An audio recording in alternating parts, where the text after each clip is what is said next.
What's up, everybody? Welcome to the CanesInSight Daily podcast powered by Anajar and Levine Accident Attorneys.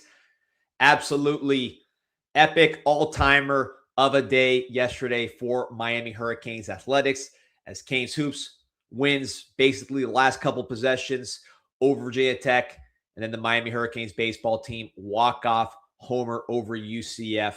A lot to talk about, a lot of recruiting to talk about. Got Larry Bluestein on the show today, the legend. I will drop the latest I am hearing in the bag. So this is a loaded show. It's only our first of the day. Got a whole nother one coming up after that at 1:30. So stay locked and loaded. Anajar and Levine always got a loaded roster. If you or someone you care about has been injured in an accident, you could be entitled to significant compensation. Dial 1-800-747-FREE, 1-800-747-3733. Take back control of your life with Anajar and Levine. Pete, hop in. D, good morning. Not to confuse anyone, we're going live at 1:15 today, not 1:30. So okay, 1:15. 1:15 with Mike Pete. Ryan. Yeah. I got to talk to you just about how you're feeling in general, man, because I was lucky. I got to see 6 innings of Canes baseball. We're getting smoked. Their starter is killing us. He's living no 1-0-2, just running right through the lineup. Very quick work. No hitter, actually. So I lead them to Canes basketball. Great game. We all saw it. Down to the last couple possessions, Miami's able to gut it out. Trey Donaldson. Then back to the baseball game, which is still going on in extra innings. Go to the parking garage, see a walk-off home run from Vance Shea. And I thought you stayed, D. I thought you stayed, so I'm glad you came over to basketball. I thought you were no, I was at the whole game. Baseball. Yeah. Okay. I saw the whole game. Nice crowd, by the way. Dude, huge. And I think for me, I don't mean to cut you off if you had anything else to add. No, that's it. It was epic. But that was an awesome night in terms of, I think, the student section showing out, doing what they did. I know obviously a lot of fans came back into the parking lot there, the parking garage, to go watch the end of the baseball game. But it was a really good showing for the fan base. And just like, when people are looking for something to do in the middle of the week, right, on a Wednesday, on a Tuesday, like we had last night, it's both of these teams, even with both games going on, D, it was very easy to manage the traffic getting in and out of there. I pulled up to the I wasn't at the baseball game, but I pulled up to the SCO like 15, 20 minutes before the game. Of course, always it's going to be a little bit of a later arriving crowd. But, man, I looked around in that second half of the basketball game, and I think there were still some people trickling over from baseball as well. And I said, this is a good crowd, better crowd. I would say even better crowd than North Carolina, believe it or not, D. And I continue to say this, even with, I've been going to these games for 20 years. You don't see the visiting team infiltrating. And I know it's Virginia Tech, but, man, going back to the Carolina game was striking to me in the same way. I think even though you've had these down 2 years here, you've built up enough goodwill with some of maybe the younger fan base and people who are local to say, man, this is such a great ticket. Now that they're winning again, I'm here. There's no reason not to be here, right? I keep seeing faces at the arena that I've seen years past, but I was giving people trouble. I shout out to my boy Alex DeGrassi. I saw him. I said, "Hey, took 20 wins to get you in the building, man. What's going on?"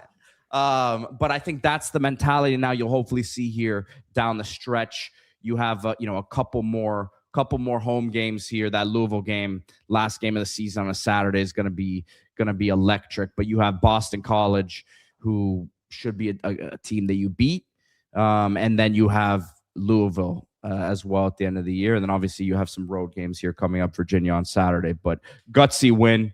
It seemed like to me, my guess is that Malik Renew had to get an IV. He had a bandage on his arm there, came out, and he looked like he was moving okay.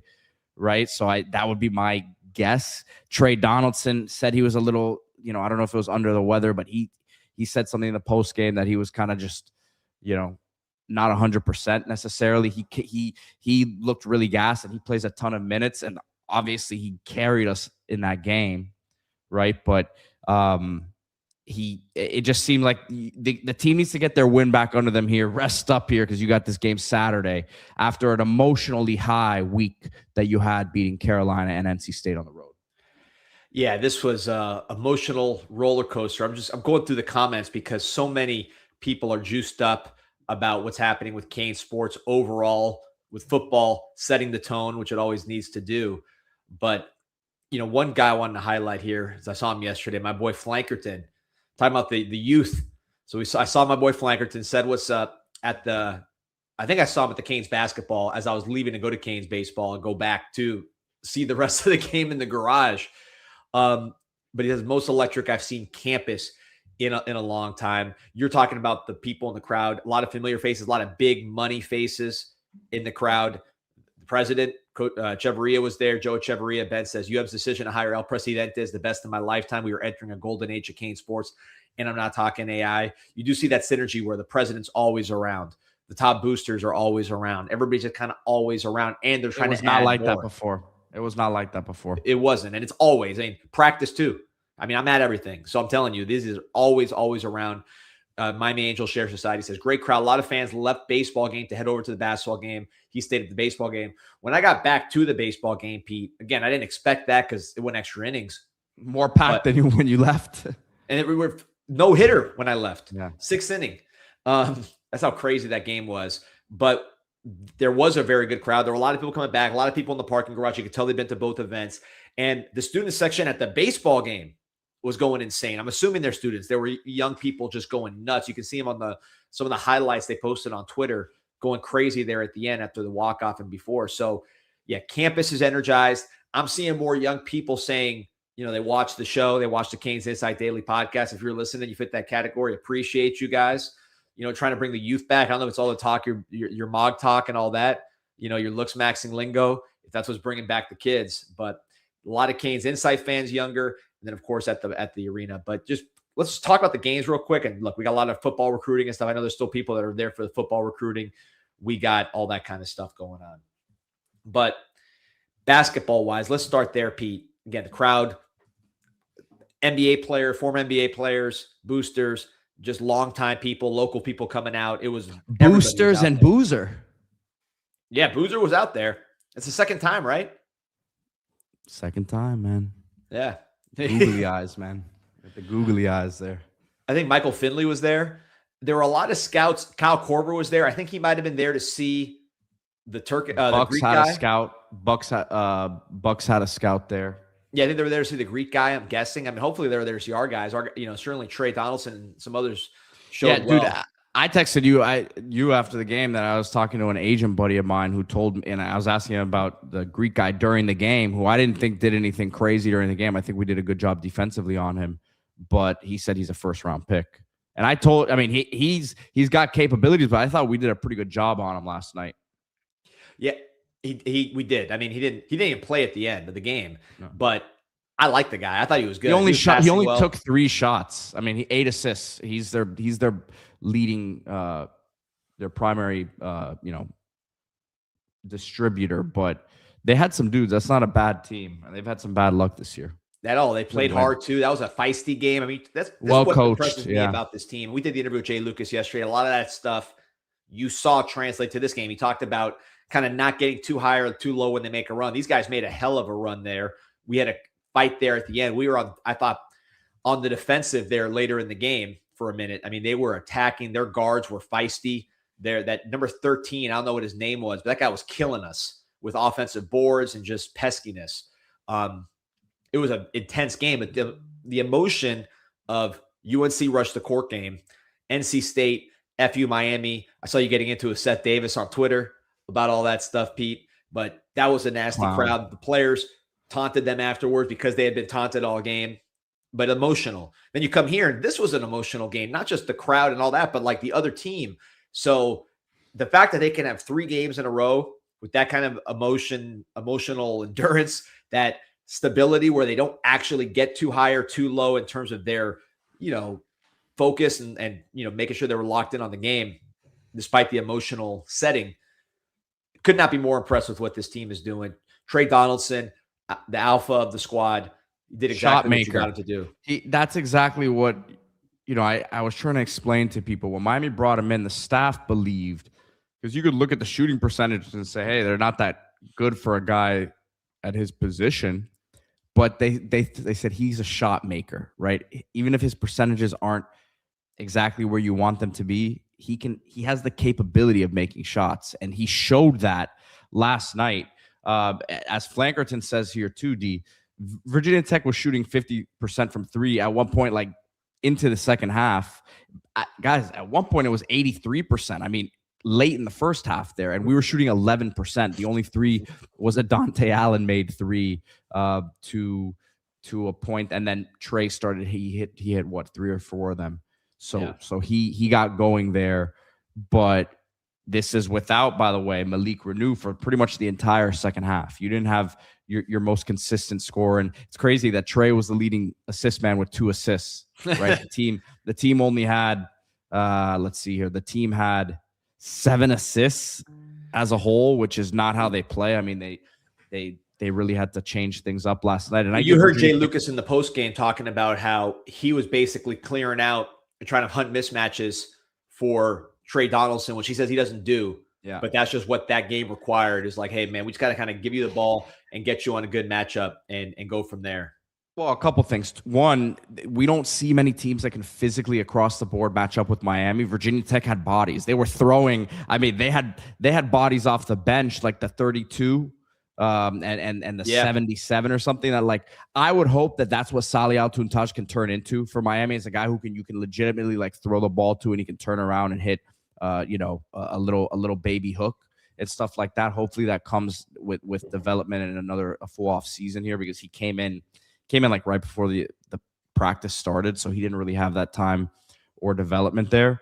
But yeah, between them being able to match up physically, D, like they just had the bodies that could. And then when you didn't have Malik, we were having to go small ball for a bit there. I was like, there was a couple times like, man, these lineups are interesting. But my biggest takeaway, and I said it in our which you're welcome to the Onions group chat, the college basketball chat. Yeah, glad to be there. It's a great place, man. A lot of college basketball is awesome right now, as I keep saying.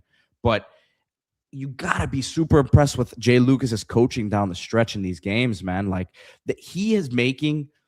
I recognize it early in the year, but early in the year I'm like, oh well, he's making so many switches because we don't know who the best guys are yet. You got to find your guys early in the year. Like, he's making so many substitutions over the course of the game. I would love to look at the numbers and like if there's even record keeping of how many subs he makes compared to other coaches. But he's even 2 minutes into the second half yesterday. Actually, less than a minute into the second half, he points to Timo, and Timo starts to run to the scores table, and then he holds him off. But he was going to make a switch like a minute into the second half. And some may call it tinkering, but I just think he's so like ahead of what's happening out there. And he's looking at these matchups, and he understands like the margin for error with this team is very small, D, with the fact that they don't have the prolific outside shooting, right? Like that's a neutralizer for a lot of these teams. But if they're going to play at the efficient rate that we've seen them play at, and last night wasn't the best showing, as we've talked about, in terms of like, it was a lot of ISO ball. Trey, they shot 44% from the field, only the 7 assists, but they're winning their way, which is not always pretty, but you keep stacking up these ACC wins and you'll be ranked in no time.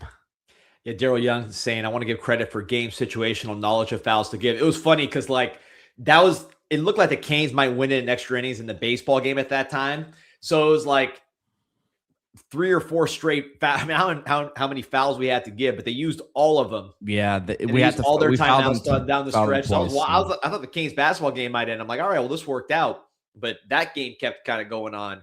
But the end of that game was really strategic, like you said, by Jay, and he was working out there. D, I want to pull this comment up just because it's something I see a lot, and I disagree with it strongly. Canes boy says, can we talk about how bad Timo is? So a couple things with him. Number one, he's not playing the role that he was brought here to play.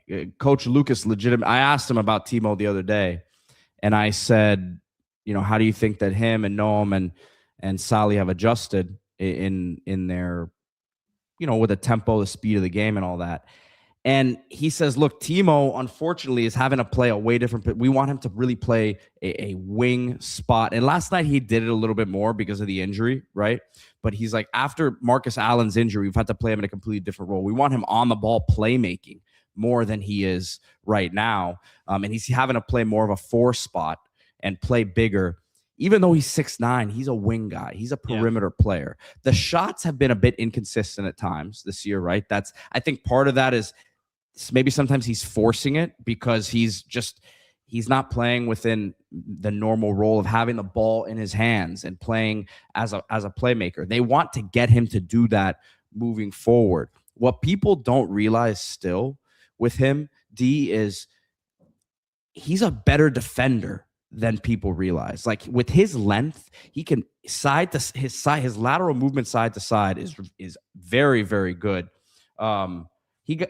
This kid hit a couple threes in a row. There was one of them he kind of fell asleep on. The other one was just a great shot that he hit. But it's when he has the ball in his hands, D, like he's making good decisions generally with it. No doubt. He had a bad play last night, but he's a smart player, man. Like you can't look at the box score when you talk about what he is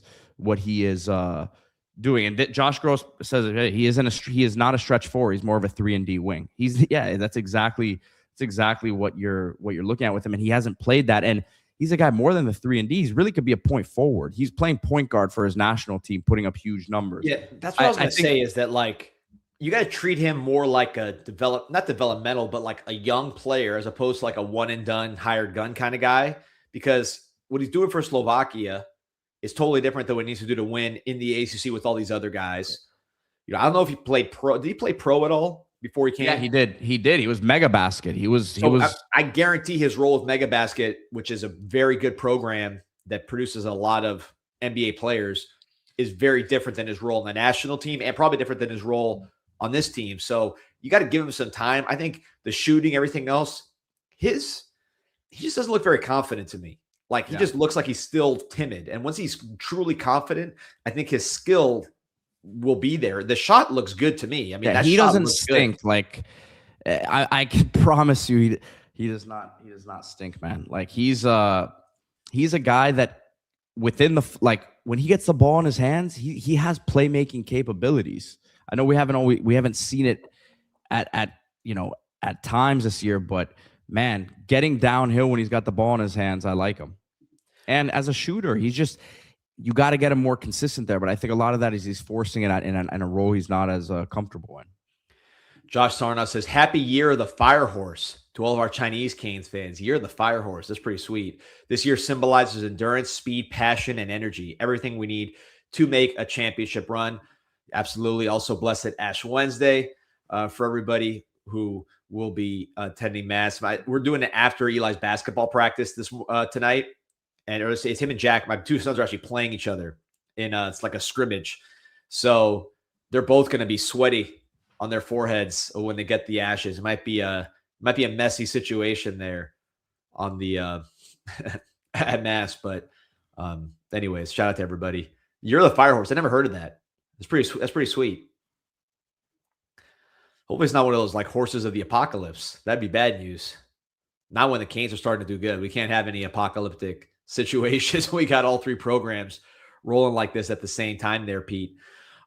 Before we get off basketball, just in general, Pete, what your expectations are down the stretch, like just kind of set out what we're looking at down the stretch, because I'm eyeing that Louisville game, and if we can get in there with some action, with some juice, that thing could be crazy. The other game I'm looking at is SMU, honestly, too. And it's a road game, but that's a team that just beat Louisville last night, and that's a team that's going to be a tournament team, and a lot of people kind of have them slated ahead of Miami in this thing right now. So that's another one I would say is a big one. But yeah, the Louisville game, last game of the year, last regular season game of the year, and really the way I'm looking at this thing right now is outside of the NCAA tournament, I think this team can make a run to the ACC title game, depending on how things shake out in the tournament, because you're in position right now to get a double bye, which is massive, to get an extra day of rest.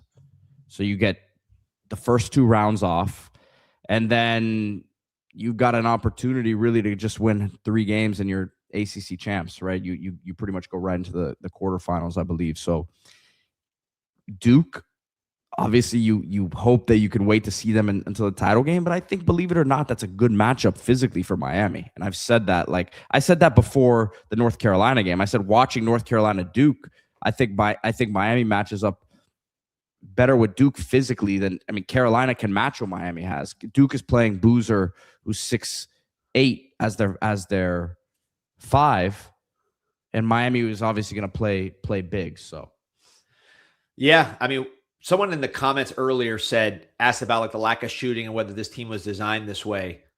We asked Jay Lucas this yesterday. He goes, look, there's no perfect players in the portal in the country, really. And like, you're not going to get all of those guys, especially when there's other teams that are competing for them. So he said, look, first team, we're building a whole new team from scratch.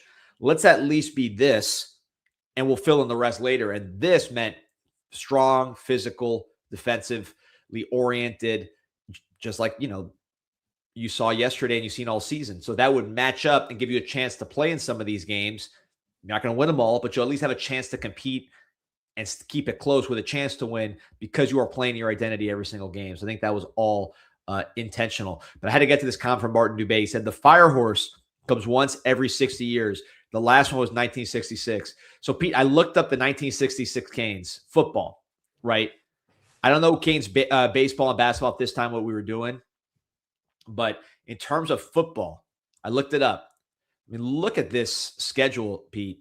You're talking about Colorado, Florida State, LSU, Georgia, Indiana, USC, Tulane, Pitt, Iowa, Florida, Virginia Tech.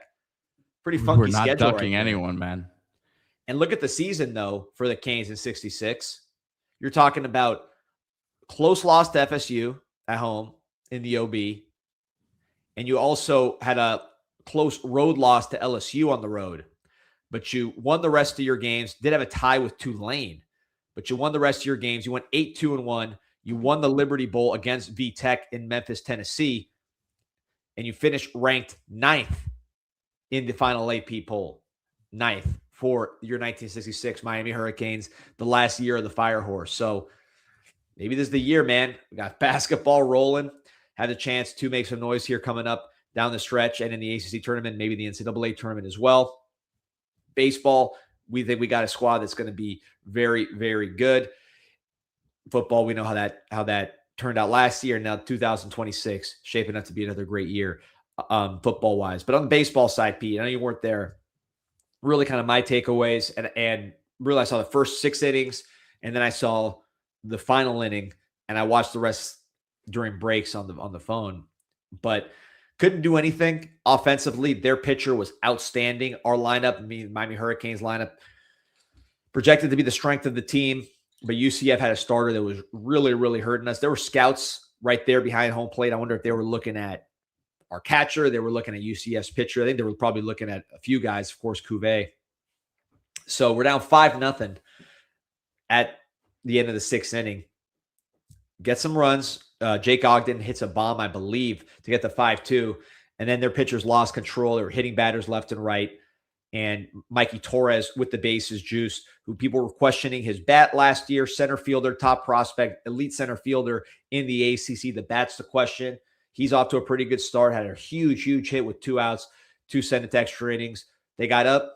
Daniel Cuvée, star third baseman, best third baseman in the country, hits a bomb to tie it up. So it kind of goes back and forth like that. And then the decisive final inning, Alonso Alvarez, remember that name.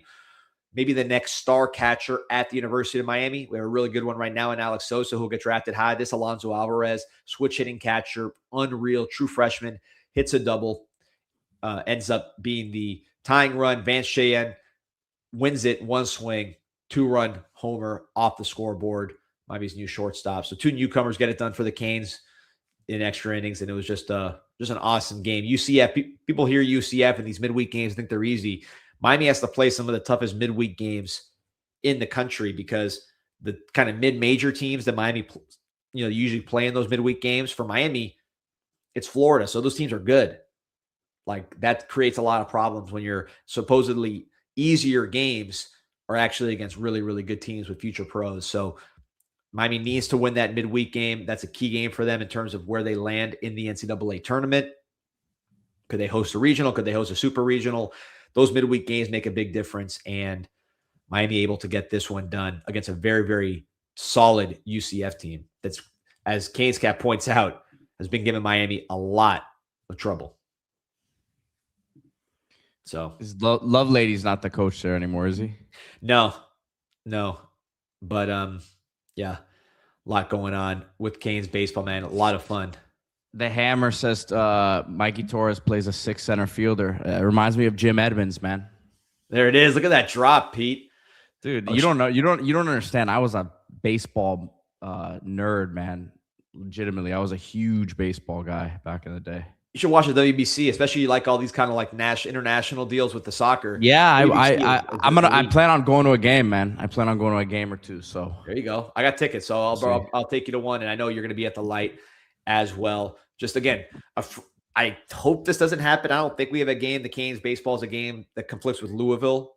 I'll see if there's the timing on that, but this was a unique deal, and the result was just like, I mean, could not be better how the way it turned out. So a shout out to everybody involved with a huge night. And the day started, Pete, with that great interview you were able to procure with Coach Jay Lucas. So if you guys haven't seen that, check that out. It's still up to date. I mean, he talked a little bit about the game that they just won, but in general, his culture and how he turned this thing around. Before we get off this, Pete, is Jay a legitimate Coach of the Year candidate? Like, who are the candidates? You follow college basketball very closely. Like, he should be. I mean, right now he is. He has the largest turnaround in college basketball. It's funny because him and Ryan Odom from Virginia are up there, but no one has had a bigger turnaround than Miami in terms of the record. Now, I mean, me personally, I would say TJ Otzelberger. I forget how you say his name, from Iowa State. Yeah. I mean, they should be, to me, he should be up there. I mean, you're not going to have a Dusty May or a Kelvin Sampson, because these were teams that were understood to be preseason sort of top flight teams. I mean, Hoiberg at Nebraska is up there with the turnaround that they've had. But I think generally, and then honestly, I don't know the coach from Miami, Ohio's name, but they're undefeated now in the regular season. If they finish the regular season undefeated, you know how these things go. Oh, it's such a great story. They're Miami of Ohio, like when they haven't played anybody. Undefeated's undefeated. I'm not. Yeah. But me personally, seeing what I saw as probably the worst Power 4 team ever last year, here in Miami, like seeing this turnaround is startling to me. So obviously, you know who my vote is for. 100%. And again, and listen, I'm a respected voice. You know, they're making graphics with me and Dick Vitale and the John Rothsteins and Jeff Goodmans of the world. So I think my voice should count for something here. Well, you and Seth Davis are two journalistic titans going at it, man. Yeah. I agree with you, by the way. You were right. So Seth, for those who don't know, Seth Davis, prominent college basketball writer, he saw a tweet which had a video clip of the Canes players kind of taunting the NC State crowd after the comeback win. He said something like "win with class" or "act like you've been there," some nonsense. And the context that Pete added with a little bit more color and maybe some hashtags along the way was that, NC State's fans have been chanting "F you Miami" the entire game. I mean, it wasn't like it was just a hey, we're just trying you guys because we're disrespectful. It was and I heard the stuff they were yelling at the bench too. I heard the stuff they were yelling at the bench that I'm not going to cry. I don't care. This is competitive. This is ACC, but I love it. And Jay Lucas said yesterday he loves it too. Yep. But it's like I used to be a lot more vocal on Twitter. I'm coming out a little bit more again, just because like when you're going to take shots without knowing the situation, what it was behind the scenes, and then really just be ignorant and see, as I highlighted on the PM show the other day that I did, I had a discussion about this, and you look at the images of the NC State fans, right? And the kids who I know you raise your kids not to do such things, but those NC State people that I zoomed in on deserve to be magnified, because like, don't say that what Miami's doing is classless when it's something, by the way, that I've been told they've done at every away game. Right. So you're not following the team. You're not following the situation. You don't say anything about the dude who kicked Trey Donaldson, who wound up and kicked Trey Donaldson. Right. And luckily he didn't really connect all that much, but he tried. So not a peep about any of that. But by the way, did you know Seth Davis went to Duke, D? And they're still trying to, which, man, I haven't seen him come out and get at John Shire for blatantly lying. Like, John Shire blatantly lied about that whole situation with the court storming against North Carolina. First says this guy was punched in the face, then said he was trampled. We're 3 weeks later and he's still going on about it. You have the district attorney in North Carolina coming out and saying that people like John Shire should be held accountable because they're making statements, which is completely true in my opinion here. He was a crybaby player too. Crybaby player. I mean, but that's Duke for you, man. That's Duke for you. No respect. And he's now a crybaby coach, ducking Jay Lucas in any form or fashion that he possibly can. But hopefully we see him in the tournament, in the ACC tournament. Canes Cat says, hater Seth Davis. He tried to say he broke the Jay Lucas story, but he was 1 month late.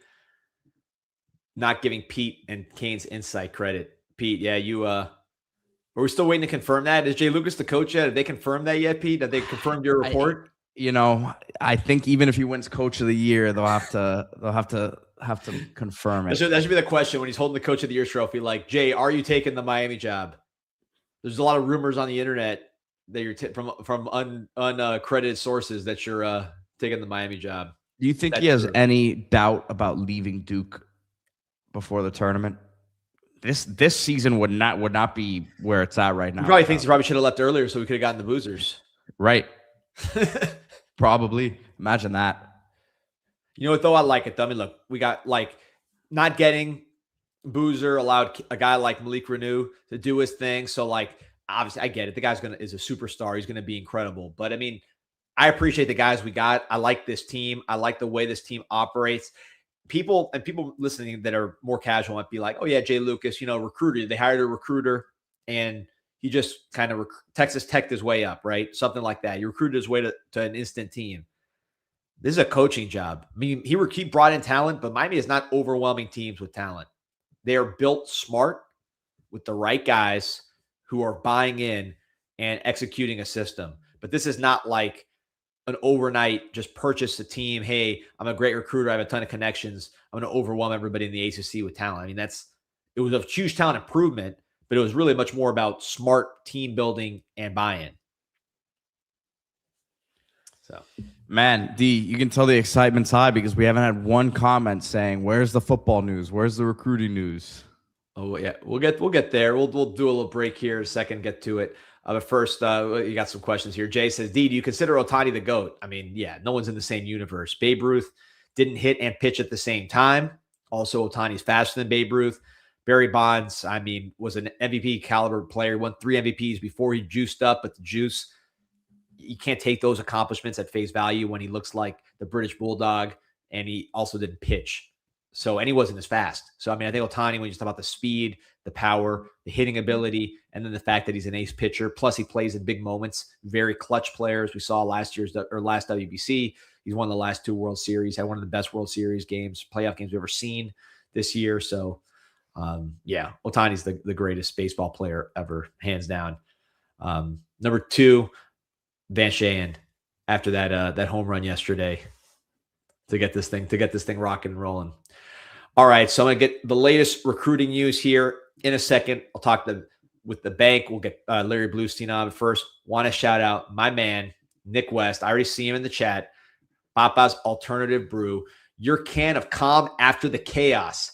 Federally compliant hemp-derived THC and a splash of hops in every pour. It's the buzz without the booze, the chill without the hangover. So listen, this non-alcoholic beer tastes like beer. It's got hops, but it has no alcohol. Instead, it has 7.5 210 milligrams of THC. It's brewed in Medford, Oregon, Southwest Oregon, but that doesn't mean you got to go up there. You get it delivered right here to the free state of Florida, all over the South, North, East, West. You can get Papa's Alternative Brew. So stock up. You got a lot of tournament basketball to watch, got a lot of baseball to watch. And of course, you're going to be reading some recruiting coverage as always as we get ready for spring practice. Do that with a Papa's Alt Brew in your hand. Promo code CANES, 25% off CANES. Papa's altbrew.com. Papa's ALTBREW.com. Shout out to Nick West. Shout out to Papa's. Also, wanted to give some love to the #1 Cuban restaurant on planet Earth, and that is Islas Canarias Cuban Express. Maybe head out there for lunch today. 7 different types of croquetas, including the classic OG Ham award-winning sandwiches. They call them handhelds. So look at this, P. I've never heard of this. Handhelds is the category. Sandwiches and cubaritos, which are like burritos that you grab with your hand, are in the same handheld category. I never heard that before. The handhelds is their own category, Pete.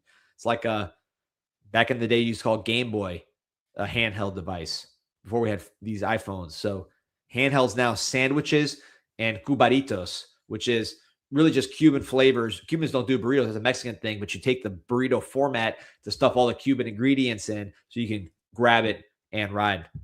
Handhelds, Pete. We're going to be spending a lot of time in South Miami, in Coral Gables, with all these teams rocking and rolling. So Islas Canarias right down the street. Dayland Mall, Dining Pavilion.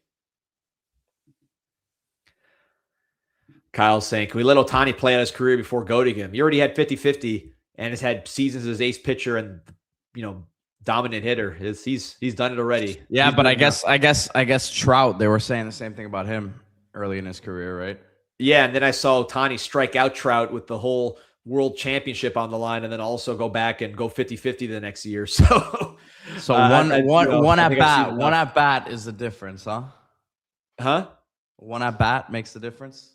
I mean, that was sick. The guy's like a movie, man. Remember, there used to be movies where guys would do this kind of thing and they'd be unrealistic. I remember Brendan Fraser had one, and we were all saying it was unrealistic, and now you're getting it with a real life player. So, anyways, Pete, ready? I'm ready. Let's get into the bank. So, wanted to get the latest on just recruiting the team, what's going on here, and I wanted to start. Let's lead with kind of the most newsworthy thing, because just big picture. It's February. Miami knows who they like, but they're still figuring out who is who and what's what. This is the bank, by the way, as you see it on CanesInSight.com, 7.9 million posts and counting. Sign up today for free. So they know they like these guys, but they have to get them on spring visits. They're going to size them up. They're going to learn more. Some players will rise. Some players will fall. They'll find out who really has interest. So this is very much the beginning of what's going to be a very, very hot process that we're going to be covering every step of the way. So I went through the board on big picture. I think you're looking at a smaller class last year than last year, Pete. In terms of last year, you had 30 plus. I think this year is going to be closer to 20. Reason being is you don't want to be pushing people out. The guys they have on the roster, they like these guys. They want to keep these guys and develop these guys. They had to retain these guys over an offseason, right, where other teams are trying to get them. So they like the guys they have. They want to keep them. They like their freshmen so far. They think that class is looking really, really good. So I think it's going to be a smaller class, probably closer to 20 players than to 30. One big newsworthy item I wanted to touch on. Cole McConaughey, who we got a lot of questions about at defensive end. Guy that had a really, really good beginning to his career at defensive end as far as in practice, was tearing it up. Ended up playing on defense that year. So people ask, like, oh, why'd you hype up Cole McConaughey on defense? He played as a true freshman that year in real snaps. I think he played like snaps against Florida when that game was still in doubt, some other games early in the year. But injuries, just kind of the other guys at defensive end, and it just kind of got crowded there, kind of got a little sideways on him. So now he moves full-time, as I understand. We'll see if something changes down the road. But as of now, all systems go at tight end. So Cole McConaughey, 6'5", 250-pound former defensive end from Mobile, Alabama, redshirt sophomore, is now a tight end. Before we get into some of the recruiting stuff, Pete, what do you think about that move? On the surface, I like it. I think he can do it. I think he's a good enough, sturdy athlete for what they're going to be looking for in terms of an inline blocking tight end. You have to question, hey, does this mean that They are concerned about the tight end room, that they needed another body in there, which we saw Sperlin visit from the portal, but I think there were still some medical questions there. I don't know. I think he was more of like a receiving type of tight end, right? So so it makes me wonder, hey, why didn't they go after someone in the portal? The fact that you feel good about defensive end, but he also, as we've talked about, would have brought you a different body type of defensive end is interesting. That maybe, hey, he's enough or two behind the eight ball there that he wasn't actually going to play. He was dealing with injuries last year, but still no tight end coach. So, well, someone will coach him up, but I like his size. I like the toughness. I like this move. I'm a big position move fan. Like, me too. You look at the NFL, those guys, a lot of them move positions in college, like not in high school. In college, they move positions. Travis Kelce, just the first one that jumps to my mind. You look at some of the guys for the Canes that have switched positions. Sam Shields, famously. Like, there's guys that switch positions all the time. Running backs move to linebacker, stuff like that in college, or defensive ends. I think J.J. Watt was a tight end that became a defensive end in college. Like, it happens a lot at the NFL level.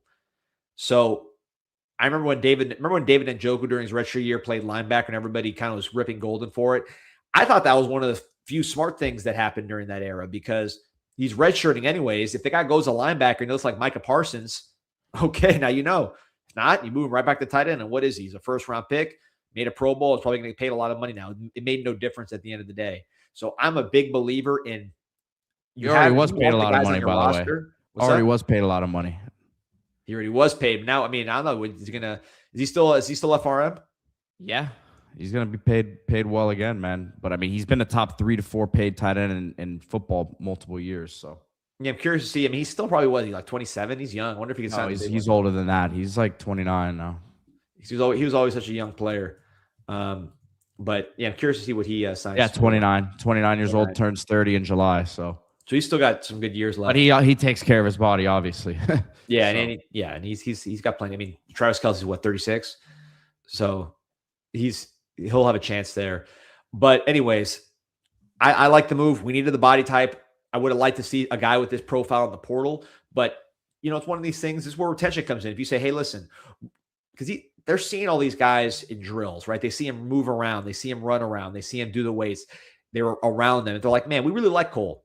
We like how he moves, man. We like his size. We like how he competes. We like having him around. Like, we like having this guy on our football team. Now it's moving him to a different seat on the bus where he can help you more. Well, and it goes both ways too. I think Cole probably looks at it and sees guys want to play, and you have to be willing to play a different position. But he probably looks at his path time to playing and says, hey, they play 3 tight ends on the field sometimes. That's something they want to do, 2 to 3 tight ends. Defensive end, I didn't play much last year, and Hayden Lowe's now getting healthy. And you're bringing in Damon.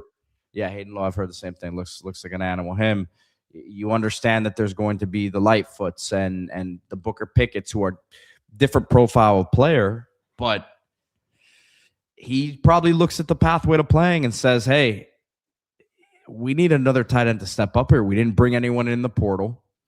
I could probably play here. I know what they have over there on that side of the room, which, again, makes you think, should we be concerned about the tight end situation? We've been concerned about it, but I like this move. I think this is smart. I didn't see this coming because I just didn't know. You either retain these guys first, right? And this is a guy who, when you play as a freshman on defense, usually you're in your mind that, hey, I'm this is what I am. So the fact that he makes this move now, really impressive from him. That he's that much of a competitor. He just wants to be on the field. And again, this position, this blocking tight end position, most underrated position in football, in my opinion. We saw with Cam McCormick, running game looked a lot better when he was there, at least over the course of the year. Running game picked up towards the end here, but we didn't have a lot of help from the tight ends blocking wise consistently like we wanted to. Blocking tight ends are all over the NFL. You show me the most innovative offenses in the world, whoever the boy genius of the month is in the NFL. Look how many blocking tight ends they use. Very underrated position. I'm glad Cole McConaughey is there. So that's the team news. Right. Well, and there's a couple people here. Ralph saying, why didn't they try him at D tackle? Kyle saying, I thought he would move to 3 tech with some weight gain if he moved. My thing with that is, like, he already put on a lot of weight, and he's not like the most graceful mover as it is, right? If you're going to put more weight on him, I think he might just be ballooning into something that his body can't really hold. I mean, he's what, 250 range, 255 right now, probably. You got to put another 30 pounds on him. I don't know that his body is reacting well to that. Yeah, I totally agree. If you look at him and just say like stereotype, not just because he's a white guy, you're looking at this guy and you're like, this guy looks like a blocking tight end. He's tall, he's 6'5". Like when you look at this guy, you say, oh, that makes sense. Just the way his frame is and the way he moves. D-tackle, I don't think he had enough there. He would have been really, really pushing it. Maybe down the road, but I don't think so, man. Because it's his third year and he's not that big to be a D-tackle. Plus, you have a lot of D-tackles. That's not a need position. You have Scott, Moten, Blunt, Keona Davis, Keyshawn Stansel, or Jarquez Carter, Micah Newton coming back. Like, you got guys that are pretty good at that spot, plus young guys you want to develop. So I don't know if that's like, hey, move to D-tackle. I really, really support this move. I think it makes a lot of sense. And I'll be watching it very, very close in spring. All right, switching to the recruiting, Pete. Quarterback's going to be a key spot for everybody to look at. Obviously, that picks up usually pretty quick because the quarterback's the first one to commit. One name that was emphasized to me, I think we've talked about him on the show specifically, Will Menzel from Chandler, Arizona, originally from Broward County. Will Menzel. Oregon's, I believe, got a crystal ball there. They're in and on him heavy, but Miami really likes this guy. He's from Broward. That's one to watch as far as the class of 27. Davin Davidson, who I really like from Sarasota, another name to keep an eye on. Big, physical baseball player. He's my kind of guy. I just like those big multi-sport quarterbacks personally. No, you do? Yeah, I know. They'll say it enough, right? Neiman Lawrence. Keep an eye on this one, Pete. You've talked about it. I know that when you spoke to the LaSalle head coach, he was very high on Lawrence as far as local players. This is a guy who we've known about him since he's an 8th grader. Could he reclassify to 27? I'm told that decision has not been made, but clearly would be a key domino because he has a lot of interest in Miami. Miami has a lot of interest in him. We got to see how that matches up. But that's not like a done deal from what I understand as far as like he is going to reclass. He obviously can reclass. He's considering it strongly, but I don't think that's done yet. So I've heard the same exact thing with Amir Sears, D, because I see a lot of people talking about it, but I don't know that that's a done deal yet either. Right. So keep an eye on all those situations. But quarterback, I think the other two, Davidson and Lawrence, we talk about a lot. Menzel, I think people need to focus more on Menzel because he is a local guy. It doesn't seem like a local guy, but he grew up in Broward, and there's a lot of interest. Clearly a big-time guy. You're battling Oregon for him. Tight end position, I talked about Cole McConaughey on the current team. DeMarcus DeRoche committed. Really like what I saw from him at the camp. He's going to be a battle. There's going to be big-time schools. There already are big-time schools like Texas coming after him. Just a tall, athletic, just good-looking athlete that someone's going to spend money on. So you got to fight to keep him. The tight end I'm hearing we're zeroing in on to add to this class, and there's a position of need, as you can imagine, with Brock Schott leaving.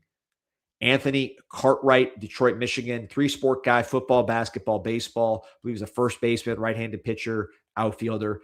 You also see him doing some quarterback stuff, Wildcat. I like this guy, physical player, and someone that Miami has really identified. I think Oregon's also in on Cartwright, so that's one to watch, but he's someone that Miami is locked in on at the tight end position. Offensive line, Mark Matthews, we talked about it after the Rivals camp. We'll talk about it with Larry Bluestein here in a little bit. Seeing that guy in person was eye-opening. I mean, he was already the number 2 player in the country, but when you see him run the 40, you just see how he's built, see how he carries himself. That's, to me, number 1 player, number 2 player in the country all day. He's exactly what he's ranked as and is elite. And Miami knows that, and they're prioritizing him. So I think we'll get him. I'm confident there. I like just how it all lines up. But, this is a top-of-the-board guy. Jatori Williams, talk about top of the board on the interior line. We showed some clips of him, Pete. He's the one that went coast to coast from Phoenix City, Alabama, hometown of Daniel and Upshaw, Cam Coleman. This guy was going coast to coast, just incredible athlete with the basketball, big time guard prospect as well. Sean Tatum, Reed Ramsey, Zaquan Linton. We talked about all those guys. They were at the Rivals camp on Sunday. They all remain big time targets.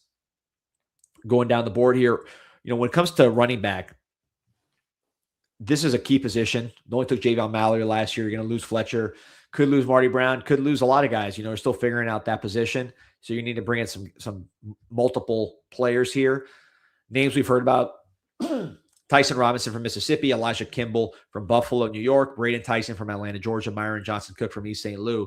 But I'm told this is one where when the running back coach comes in and Pete breathes a sigh of relief, they will have their own preferences. Well, I won't breathe a sigh of relief until I see the product on the field. I think that's the issue here. We don't know who's good, if the hires are any good until we see what happens. But anyways, whoever that is going to be looking at, like, they're going to have their own input. I know with Gerard Pringle, he was big time Matt Merritt guy. Like, Matt Merritt really got Pringle up and running as far as the recruiting process and then getting him obviously on campus.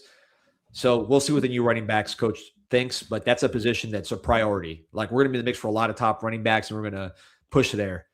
Another position of priority that I know Miami has a lot of confidence in, linebacker. We talked about a lot of these guys on the show. Caden Henderson from Tampa, 5-star or high 4-star. Jalathan Mayfield, big physical thumper from Charlotte, North Carolina. And then a Rosen Randall, great athlete from the Research Triangle up there in Raleigh. Quinn Cyphers, also in Raleigh. Raleigh? How do you say it?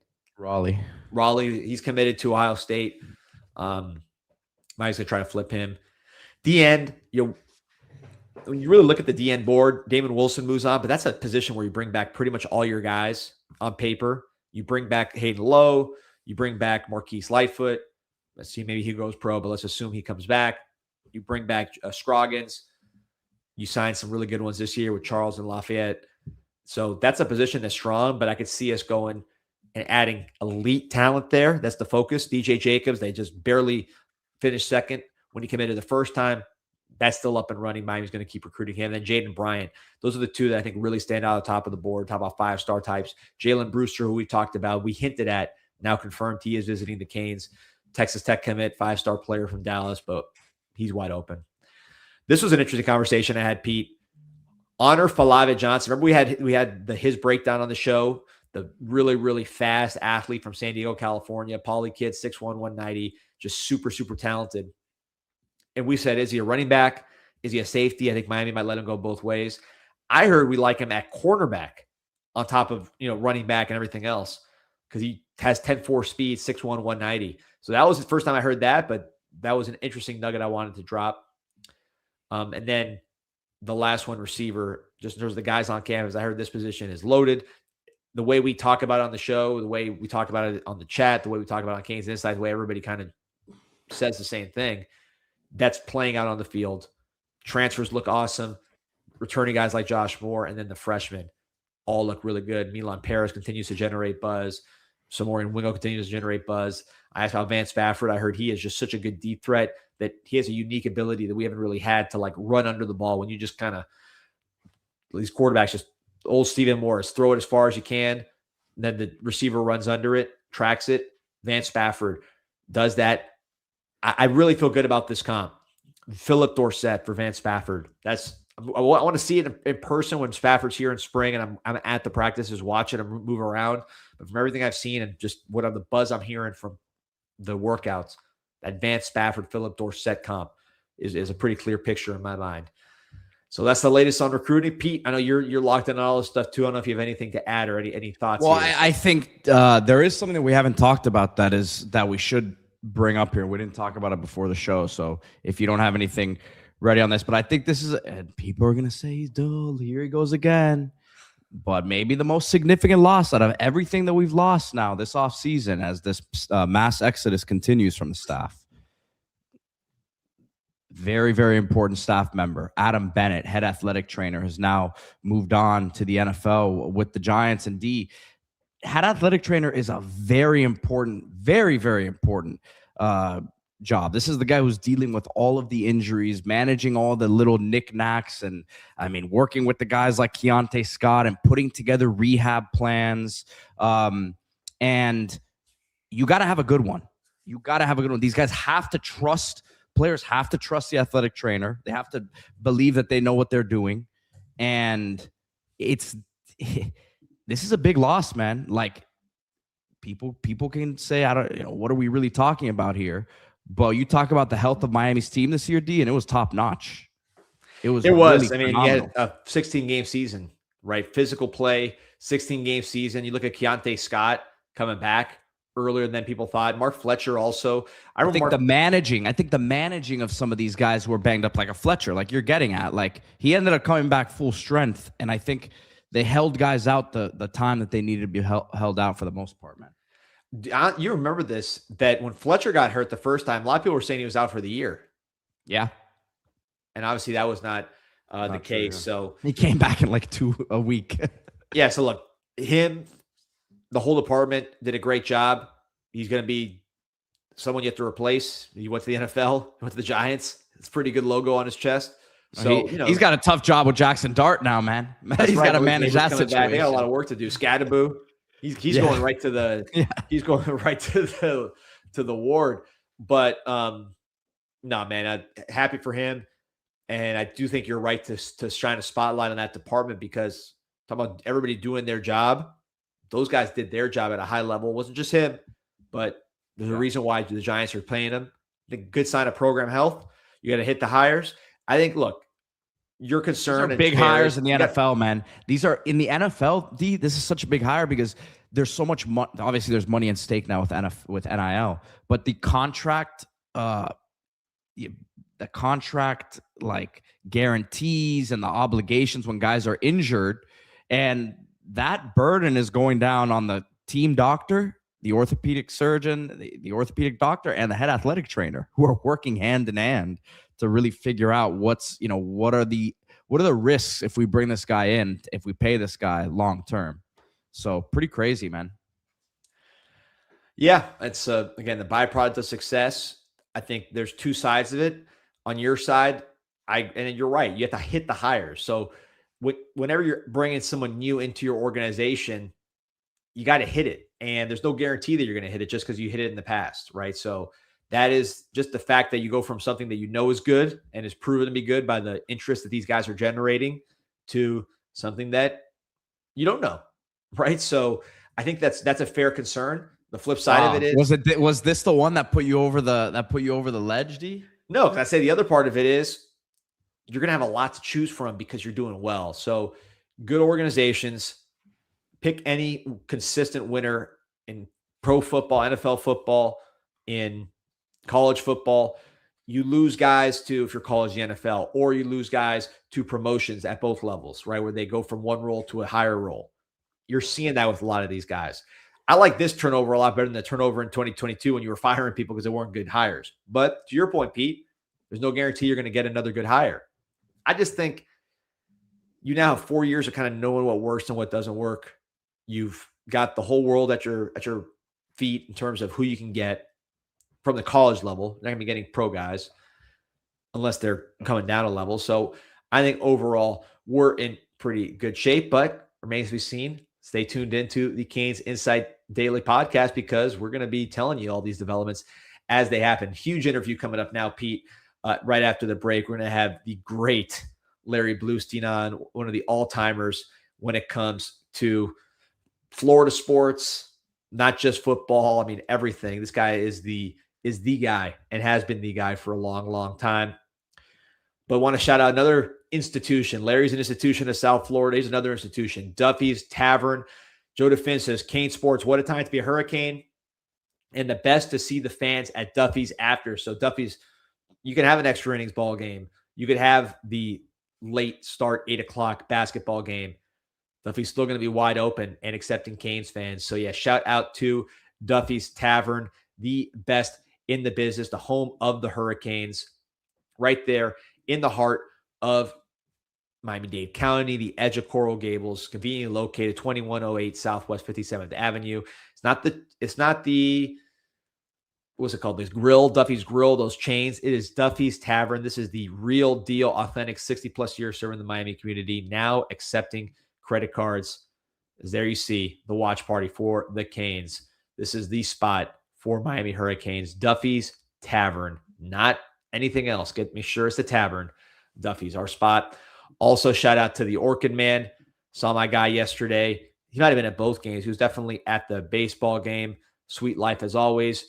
ORCHID Man, Florida.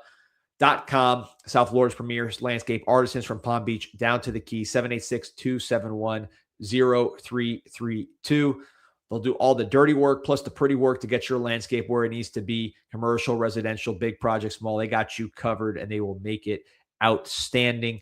Irrigation, hurricane prep, tree stump grinding, plus helping you with the fun stuff, the flowers, the design, all that kind of stuff. They can quarterback your whole operation. Orchid Man Florida, ORCHID Man Florida.com. And now bring on our next guest, who, P, we've been reading this guy since we could read. The one and only, I don't even know what to call him, his role in Prep Red Zone, but just we'll call him the legend at Prep Red Zone, because everywhere he goes is official, Larry Bluestein. Oh, there he is. Larry, how we doing? Hey, guys. Thanks so much for having me. I saw you the other day in the stand. You stayed the whole way, man. I'm impressed. I didn't have the good access like you, man. You're on the field. I'm in the fans with the people. But overrated to be on that field.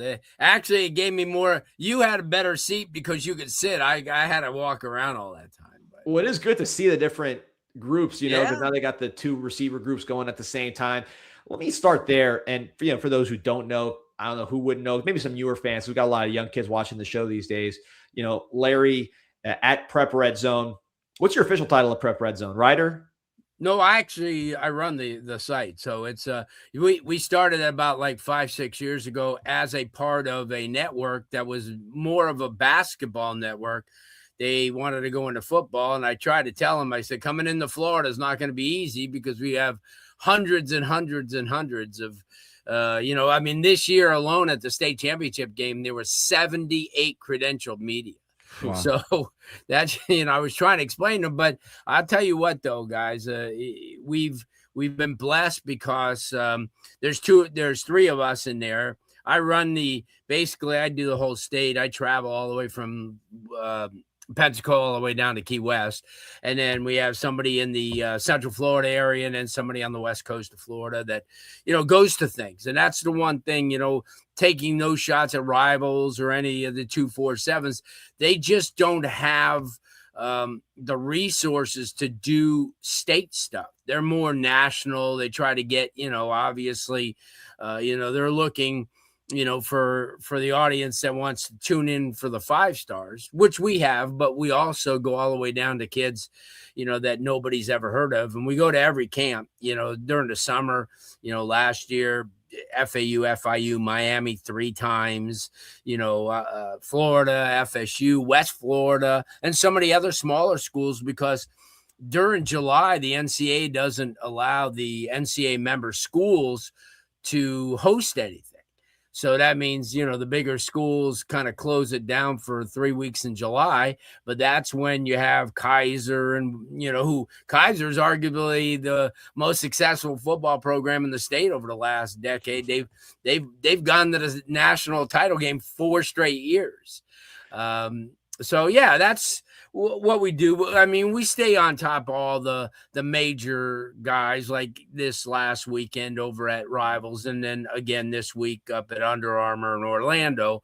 But we also hit the other, the quote unquote insignificant things to some of the people. But for every major college kid, there's about 400 that aren't. So yeah, it's and we do, we've risen in the Prep Red Zone network, which, has every state, to the #1 site. So yeah, because what we do is we have an opportunity, like the other day, you saw us over there and there was all the Rivals people. And if you look at the post event stories, everything obviously was on the high rated stars, but we did everybody. And over the next 3 days, we broke down every single position that was there. And not only did we do like the Kevin Verpales, who's on his way to Pittsburgh, who was the quarterback MVP, and you were there.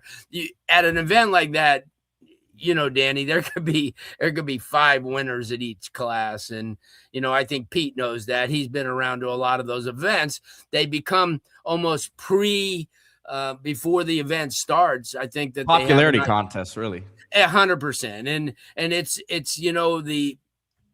the the one thing that you look at in those type of events, and like the other day, Mark Matthews, who's just a freak of nature. I mean, obviously, I mean, here's a guy, and I often say it's the Sam Young rule that you don't want to compete on one-on-ones, because Sam, like Mark, are 6'6", 6'7". So you're going to get some 5'9", 200-pound spark plug that's going to get underneath you, and you can, in those events, pancake. So it's better that you don't do one-on-ones, but he did run, as you saw, a sub-5. Well, just by the way, some context, Sam Young, Notre Dame offensive tackle, former St. Thomas offensive tackle, like Mark Matthews. He played in the league for in the NFL. 7 years. He had a long career, but the first two steps of that Mark Matthews 40, crazy. The comparison has got a little different than a Sam Young, who was a highly rated player. I mean, this guy is as good as I've seen, and I want to get your thoughts on this, Larry, since you brought him up.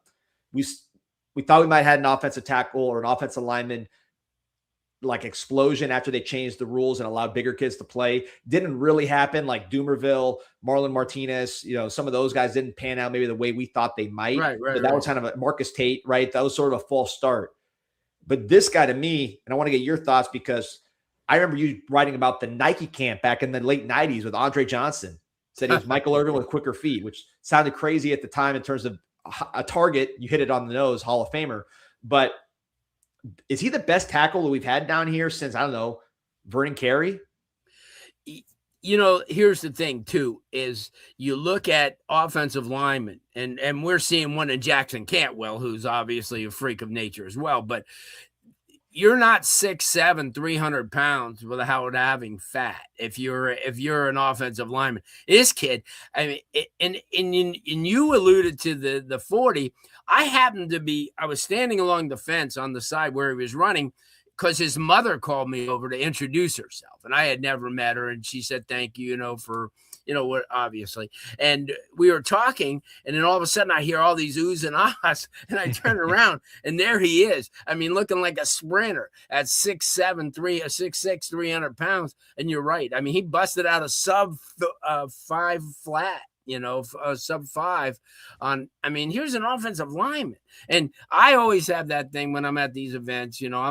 I'm old school in the fact that when was the last time a offensive tackle had to run 40 yards? Right. I mean, they'd be in coronary if they had to. So, but these are the testing that they do, and they stuck with them. And just the way it looked, Larry. I mean, the way he moved, the guy's calves looked incredible. I mean, I could have taken my grandma to that place and said, hey, who's the 5-star? And she would have seen that 40, and it would have been taking 2 seconds to figure out what's going 100%. on. 100%. And here's the thing too, back in the day, you used to have those offensive linemen with the bellies and just be not him. I think he may have 11% body fat, but not only that is he's cut up. So when you see him and you stand next to him, he's got muscles with veins, and I'm thinking, holy mackerel, this is not your, this is your 2026 lineman. So yeah, I brought him up only because of the fact that I thought that he was one of those guys, at the event. I mean, he was a star of stars at that. I mean, there was good guys, and there were some good players at those events. I mean, in a case in point of here's a great thing, and I was bringing this up to our friend Dana, that of shout out to Dana. 3 or 4 of the MVPs, none of these people ever heard of him before. And that's the crazy part, because we go to these events and stuff like the kid Levi Champion, the linebacker. Yeah. Well, Levi's led the state in tackles the last 2 years. And I had all these rivals people coming up to me and saying, who is this guy? And I said, yeah, you know what? You should be doing your homework. You guys should be knowing this stuff. I mean, because he is going to turn out to be, a kid that can play power 4 football. I mean, but he was the only guy that ever came out of his school that was probably relevant was Heath Evans. And that's, back in the day. But Auburn fullback. Exactly. There you go. You're on top of that. I'm old too, man. I'm 40. So I remember my first exposure to you. First, you covered wrestling, which you were at the wrestling meets I was at. So I just remember from that standpoint. But then also me being a recruiting fan early, You were always the one. I think back the class that I associate with you, because it was when I really started following recruiting, was Vernon Carey, who I mentioned, the Weaver twins, that big Northwestern class. Butch Davis really kind of getting his feet under him. But one question I want to ask you, Larry, because I'm a big believer in these camps. I think the camps, it's not so much like how if they win the rep or they lose the rep, but how people look in person, which you see these guys in person, but it's a lot easier when everybody's in one place, kind of stacking them up next to each other, because they're, again, all in one place. There's no visual tricks. They're standing next to each other. Plus you can kind of say, all right, well, how does this 2027, 28 class compare to some of the old groups of players? I wanted to get your thoughts on this, because I said this when I did the show after on this platform, but you have seen all of these classes. I remember going around there in like 16, 17, and seeing the 17 and 18 classes, the 18 and 19 classes all grouped together. And I'd never seen more defensive backs that looked good in my life. And they were, so not all of them competed, but there was Surtain, there was Tyson Campbell, Josh Jobe, Ivy, a million other guys who went high D1 and went pro. And like, you'd see him, you're like, man, this looks like Kyrie Elam. It looked right. I went to this camp, and I wanted to get your thoughts on this. I saw some really good looking offensive linemen, which is different. Defensive linemen looked pretty good too. And then I looked at the defensive back group, and there was like a dozen kids there. They were doing like 4 times the reps of the receivers because there were 4 times less. Do you see people switching to receiver or staying a receiver instead of switching to DBs? Like, is it just a cycle? Like, what's up with the DBs? I was very underwhelmed with what I saw on Sunday at that group compared to what we've seen in the past. Yeah, well, that's a good point too. I mean, there's a lot of kids who want to play wide receiver, and they're both, they're and to the fairness, in the 2027 senior class, or the rising, well, we call them now rising seniors because of the fact that they're pretty much on the clock. I mean, there's some talent. I mean, statewide, they probably all didn't converge, on this day at one spot. But, when we do our, we're doing our updated rankings for the 2027, which will come out, obviously it's kind of top heavy with, guys like Mark Matthews and Nick Lanier and players like that. But you still have some defensive backs that, that kind of peg the meters, like Aaron Washington from, IMG Academy that came in, and the Mekhi Williams, who committed to Florida State from Leonard High School. So you still have guys like that, but you also have Tremaine Collins from Cottondale, which is like right near the border up in Florida, Georgia, who's an athlete. And as you mentioned, would probably come to an event like this and maybe say, you know what, I can play DB anytime. I'm going to go out and catch some balls. So you have that. And then you have Jalen Jones, who's been on the radar for quite a few, years, committed to Miami. Kid has started out at Western. So you have, some pretty decent DBs. A lot of the kids, mainly IMG kids like Larry Moon and players like that. But I think that the guy who impressed me the most, as a DB, and I watched him at I went to the Under Armour. And that's another thing. I go to a lot of those, all-star games like Under Armour. Went out to San Antonio for the Navy game and watched the combine, which is kind of a mess because they had 600-700 kids. So, I have more parents coming up to me telling me, oh man, my kid only got 1 or 2 reps. And I'm thinking, you're coming from Missouri and you're getting 1 or 2 reps. That doesn't sound fair. But Zayden Gamble. Yeah. Out of St. Thomas Aquinas, guys, I'm telling you, he and the kid Carey, who's a legacy to Miami, his dad used to play. Marcus, Marcus Carey, right, are 2 of the best defensive backs in this class, statewide. I mean, these guys are, and I watch Gamble. Now you got to remember now at these Under Armour games and in the All-Star games, I think the wave of the future now is the juniors are going to be playing a lot more because a lot of these seniors have NIL deals, and a lot, and I was talking to Jake Krell, who played this year for a second year, who played, but his NIL people told him not to play. But because obviously they sell those NIL deals predicated on you coming in spring and trying to get yourself up the chart, which I understand. But that's the wave right now that they're taking away of these kids. And I said to Jake Kroll, and you're not going to find very many people like Jake, because he believes in the fact that he said if it wasn't for Under Armour, I wouldn't be where I am now. And he's at Oklahoma. I mean, he went to Under Armour, the first one. They pushed him, had a great, in fact, it was as a ninth grader when he was at Bishop Moore. He had a great camp. And see, there's not a lot of guys that remember where they came from, because that money gets into play and then all of a sudden you forget.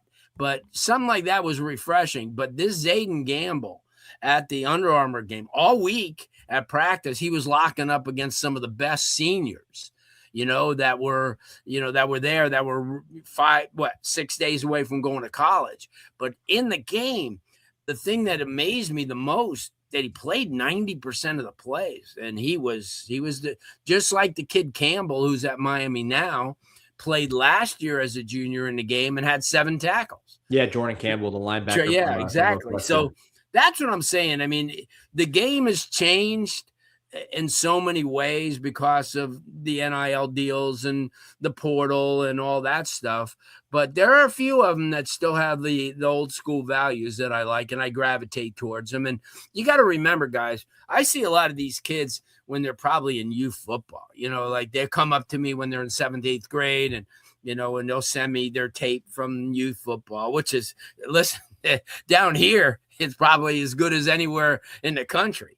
So, yeah. The best thing about it, as far as, getting an opportunity, like, okay, here's a perfect example.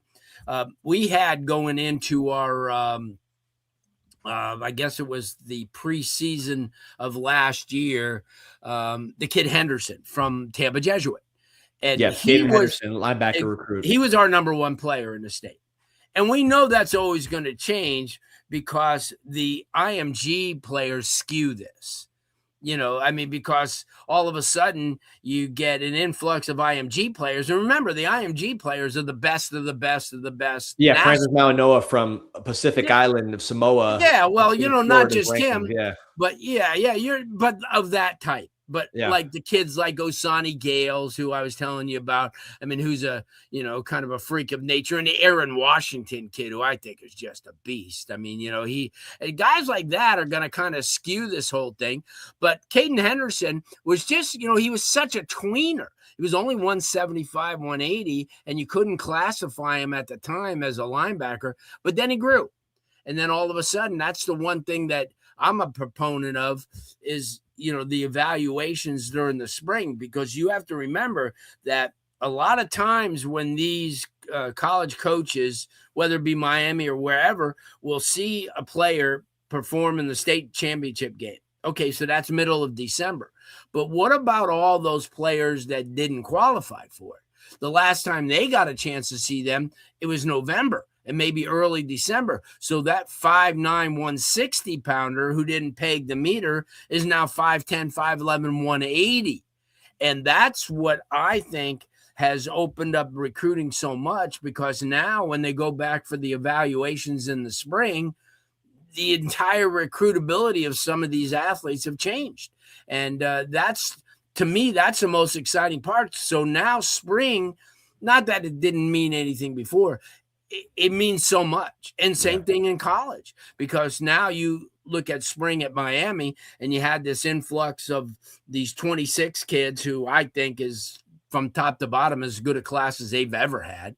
I mean, they're loaded. I mean, if you look down towards the bottom, quote unquote, bottom 3-star kids, those are kids that are, that are going to make an impact over the next couple of years. You look at like Jaden Wilkerson or Campbell or Buchanan from that last class, where a lot of people go, they got a long way to go.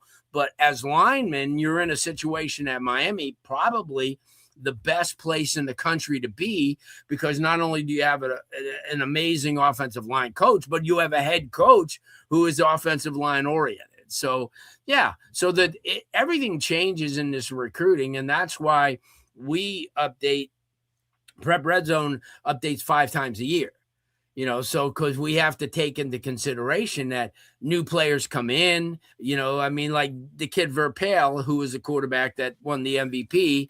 Now I used to cover his dad back in the day. Is he a USF commit? Where's he committed to? Pitt.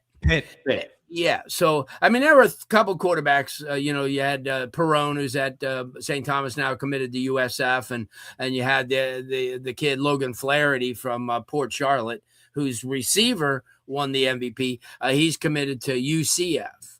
And but nowadays, I mean, you look at that group, and then you had Zach Katz, who's committed to FIU. Yeah. And but that's the thing, guys, at these events like this. And Peter, you were around back in the day when they had those a lot of those camps, and things change. Well, Larry, I was going to ask you, because like in the camps back in the day, everyone would compete, right? And now we've seen a change. I actually think we may see a shift, Larry. You tell me what you think about this, where a lot of the top guys will understand. You look at a Mark Matthews, by him just going out there and compete. Do you not think his NIL number went up a little bit more? I'm serious. I mean, that is how these guys, and that's their opportunity to up their ranking, really, because of everything you're talking about, whether it's fair or not, how the national services do these things. I personally think if I was representing these kids or working with these kids, I'd say, hey, you go out there and you do what we know you can do. Your NIL number is going to be more than what it is right now. This is your opportunity to increase your value. So I wonder if we're going to see a shift. Yeah, I wonder if we're going to see a shift back towards where more of these top guys are consistently competing out there. Well, I can tell you this: you're in the minority, because obviously your thinking is rational and it's a great way to think. But you'd be surprised how many people head up a lot of these NIL deals that have no clue, have nothing. All they see are the dollar signs, and all they see is, hey, you know what? We got to get you in healthy. They don't look beyond that, and you're 100%. I'd like to see that. I'd like to. I mean, and even though Mark Matthews didn't do one-on-ones, I don't expect. But you have a lot of guys through time, like Anton Smith. If you remember, the running back out of Pahokee, went to FSU.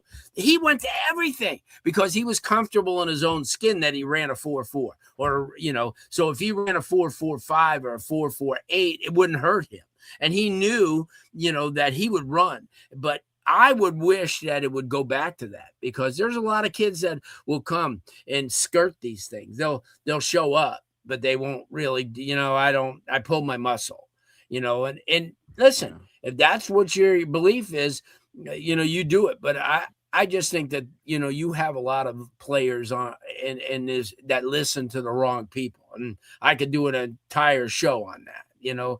People get involved in these NIL because they can make money. They don't get into it because they know the game. Right. And but I've learned to stay in my own lane and shut up. And I don't want to intervene, because that's not my expertise. So, but what is my expertise when I'm asked, hey, should I go to this? And like you said, Pete, an opportunity. Yeah, it's a huge opportunity. If you're healthy and you feel good, if you come out of there with some really, really good numbers or great performances, you can only enhance yourself, and especially in this day and age. Well, one guy I wanted to talk about who did that was David Davidson up there in Sarasota. Cardinal Mooney had a great senior year, won the state championship, I believe, right up there, or they had a good year. So yeah, they were good. He went to, not this camp, but he went to the opening, threw the ball extremely well. Now he's going to be a 4-star type prospect. I want your help here, because there's a lot of good quarterbacks in Florida this year. The Hurricanes, as I understand, are looking at several, one of which I don't know if you saw in youth football, but Will Mansell, who's now in Arizona. Yeah, he's in Arizona. A Broward kid. Yeah. But then besides him, you're talking about Davison from Cardinal Mooney. You're talking about Champ Mons from Vero Beach, Fort Pierce. Right. And then you're talking about Neiman Lawrence, who, is he a 28? Is he a 27? He's going to factor in somehow. We've been watching him since he was in junior high. So if you're stacking those guys I just named that you've seen, I don't know if you've seen Mansell or not, but the other guys that are here in Florida. Oh, you have? Okay. He was in San Antonio. I saw him in San Antonio. How do you stack those guys? Because I'll put them in a cluster. Help us bust that cluster and figure out who is who and how you kind of stack those players. Well, it's funny that you mentioned, because Davidson's kind of a great story, because that if they left that year, because their head coach, Coach Clark, is a former quarterback at Notre Dame, so that's his position. Well, when they started the season, Davidson wasn't even the starting quarterback. They had a kid that's obviously going to Stanford, but maybe for more for his grades, but was a leader and led them the year before to like a 12-2 record. So until he got hurt, Davidson really didn't get a lot of reps. And if you notice in the state championship game, they alternated because the other kid was healthy. But no, Davidson's a dude. He's 6'6". He sees the field extremely well. He's got a strong arm. He's mobile if he has to be. Very intelligent kid. And he's a guy that will do things outside of shorts and t-shirt. And that's what I like the most. And he's already shown what he could do. I mean, that game against Jacksonville Bulls, you got to figure Bulls was one of the better teams in the state. And Mooney scored all 9 times they had the ball. So, and he was part of it. Obviously, they had really good receivers and they had a really big line. But I like their running back too, by the way. I don't want to sidetrack it, but their running back was at the camp. And he's underrated. Way underrated. But here's the thing, and he ran for 1,680 yards last year, but they just brought in a kid from Sarasota Riverview, ran for 2,500 last year. So it's going to be like running back by committee. But you're 100% right. I mean, I think Davidson stands alone at that group. Mons was hurt mostly all year. He didn't really get a chance to play until, towards the latter part of the year. Physical freak, no doubt. Played as a 9th grader. The family's really, really hooked up in the area from Fort Pierce. I think he's really good. I think that he has an opportunity to be special. He's a big kid, 6'4" type of guy. I think Menzel impressed me the most because I got a chance to watch him for 3 days, and then I watched him in the game, in the Navy game he played as a junior. Quick release, highly intelligent, talked to him several times during the practices, just really a grounded kid who has great arm strength. I think he threw the ball 78 yards. They had this long distance thing. Shoot, it looked like a javelin. But he has a great arm. And obviously Neiman Lawrence. I mean, he's the dude, he's the guy that's been like this, since he was in 6th grade. And obviously he's, last year going to Northwestern, having an opportunity to work with that type of athlete. And there were great athletes. When you're throwing to guys like he had to throw to, kind of made your job a little easier. Now he makes the move to American Heritage. And as you said, I've heard rumors of him reclassing. Smart kid, went to Ransom Everglades, kind of rubbed elbows with some of the upper crust kids like Sony Michel type stuff when he was at Heritage. And then you have Trent Seaborn too, who I think is real good. I think he's kind of locked into Alabama, but it didn't stop Mario from going, to his school. And I think that's Alabama, I guess he came out with the statement because I think Alabama people kind of pressured him, into saying, hey, you're ours, let everybody know. And he came out and said, oh, I just want to let you know, thank you to Coach Cristobal for coming by and blah, blah, hey, whatever it is, it is. But I think if Miami could, but here's another thing, guys, and you got to look at the reality. And unfortunately, the last couple of cycles, Miami's hooked on to some pretty good quarterbacks, with Coleman this last cycle. And then obviously, they had a couple other kids in the other cycles, but they haven't played. And Luke that's Nickel, yeah. something that's really kind of like, getting the senior Darian Mensahs and Cam Wards is now the fashionable thing, not just here, but everywhere that you're in the, the Mendozas and things like that.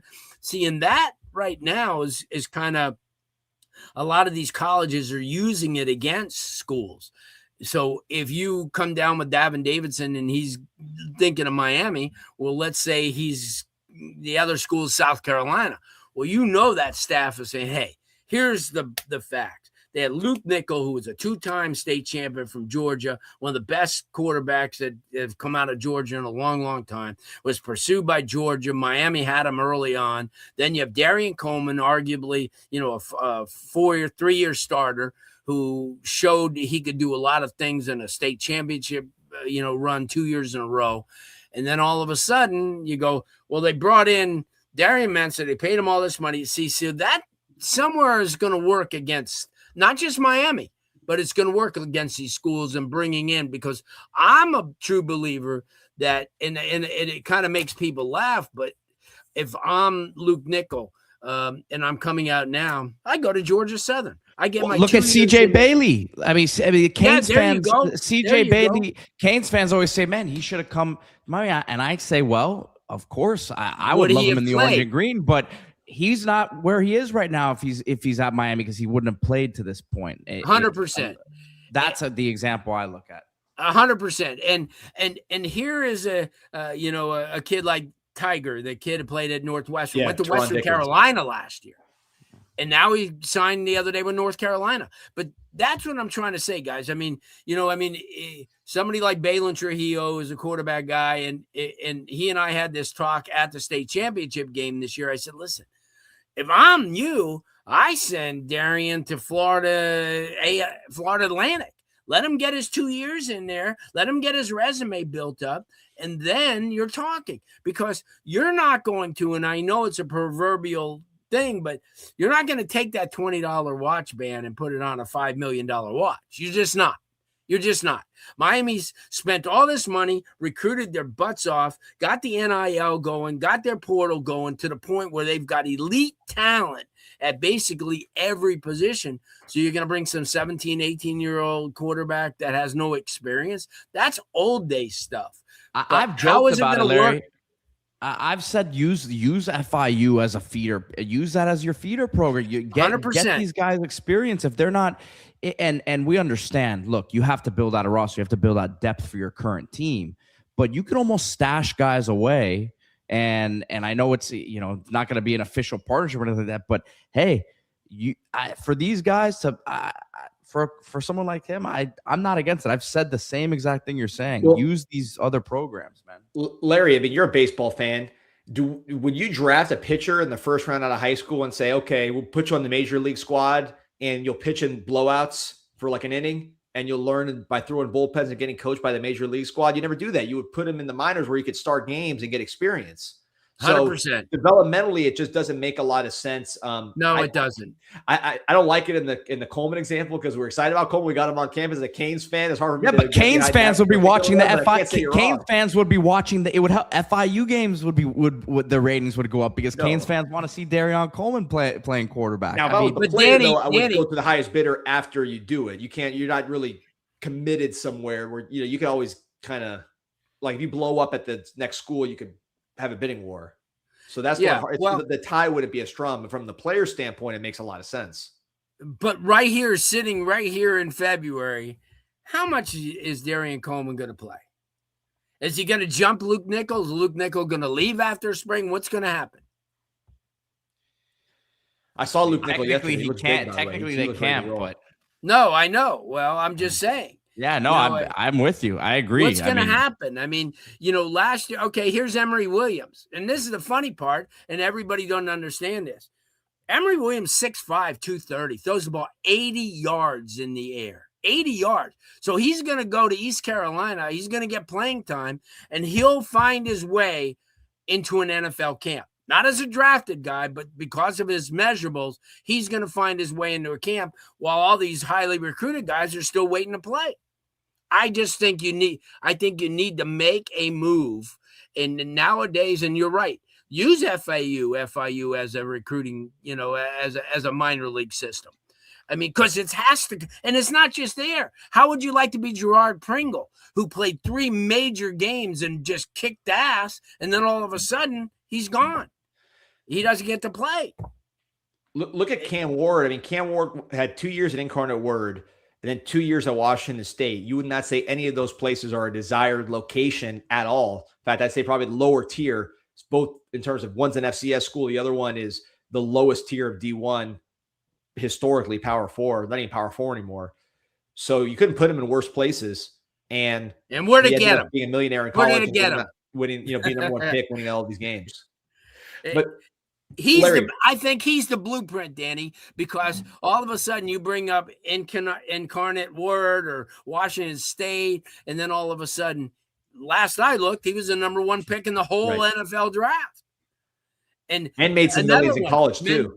Mendoza's the same thing, is because when he left Columbus, He was on his way to Yale, Penn, wherever he was going. It took Joe Rose to call me up to ask me, and Joe Rose never heard of the guy. He says, "Did you ever hear of Fernando Mendoza?" I said, yeah, he's at Yale. He goes, "No, he's at my alma mater. He's at Cal now." And I said, "Oh, what?" And that's why I'm saying it's if that adage doesn't play out, it's not where you start, but where you end up. That's what we're at now. And Peter brought a great point. I mean, let these guys get their feet wet at other schools. If they're going to come, if it was meant to be to come back to Miami after that, then it was meant to be. If not, what are you going to do? Put them on the bench? And Miami still can pay the NIL. You understand that you can't expect an FIU to foot the bill on. No. That's what I'm saying. It's going to turn into a feeder system, and you're going to have to, it's almost going to be an unwritten rule that they're going to be like AAA. Yeah. I mean, Danny, are you not showing up? Are you not showing up to Pitbull Stadium to go watch Darren Coleman? Oh, hell play? yeah. It'd make the G5 a lot more fun if their future star court, people would watch it just for, like, let's say you have a G5 playoff down the road, which people have talked about. If all those G5 quarterbacks are studs that you're trying to figure out who's going to be the next quarterback at Tennessee, Georgia, Miami, whatever, you're watching those games as a fan of the team, the big time team. So I think it's a great concept. I think you've hit the future here. But you talked about Mendoza, and I wanted to ask you, I had this question lined up, so I want to make sure I get it to you now. You watched the championship game. 33 million people watch this game. This is the biggest game of the year besides NFL in any sport. One of the biggest games in a decade. Like, period. Monster thing. Yeah. I would say probably two of the marquee players in that game. Maybe the two best players in that game. In fact, let's say the two best players in this game. We'll throw Ruben Bain in the mix too. But Fernando Mendoza and Malachi Toney.